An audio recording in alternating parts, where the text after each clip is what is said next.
How I improved my English listening with podcasts. When I first started learning English, listening was my biggest challenge. I could read and write simple sentences, but whenever I tried to listen to English speakers, everything sounded fast and jumbled. I felt lost, and it made me frustrated.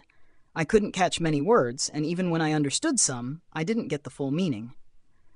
Watching movies or TV shows was difficult too, because people talked so quickly.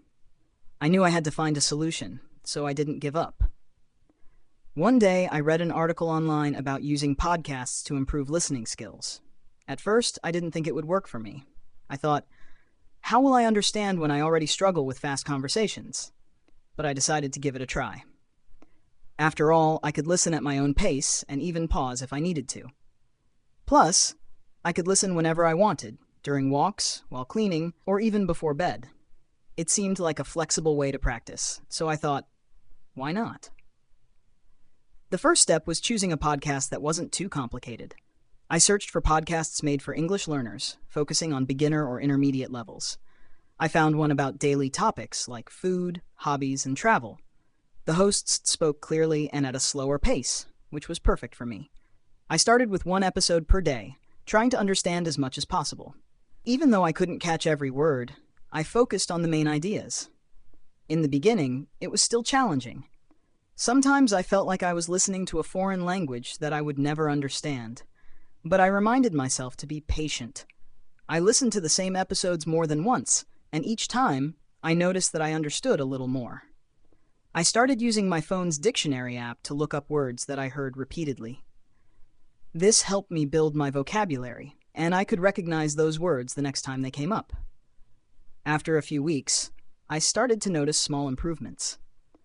I could follow the conversation better, and I didn't have to pause as often. I also felt more comfortable with the rhythm and sounds of English.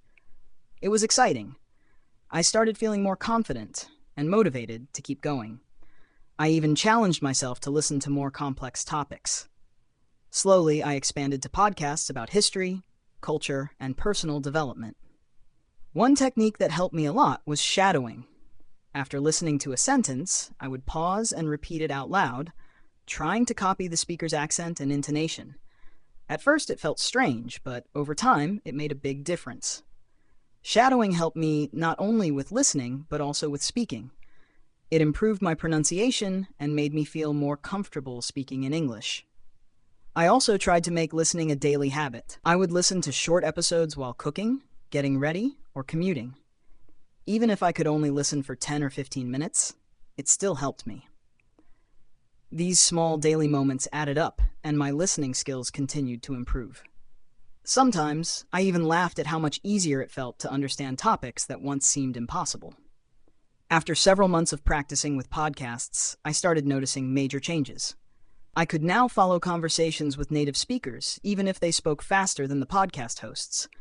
I wasn't scared to watch movies or shows without subtitles anymore. Now, I see how much podcasts helped me. They were like a friend guiding me through my English journey, step by step. Today, I still listen to podcasts regularly. They're not just a tool for learning, they're something I enjoy. I feel proud of how far I've come. My listening skills have improved a lot, and I feel more confident in my English abilities. Using podcasts to practice listening was one of the best decisions I made.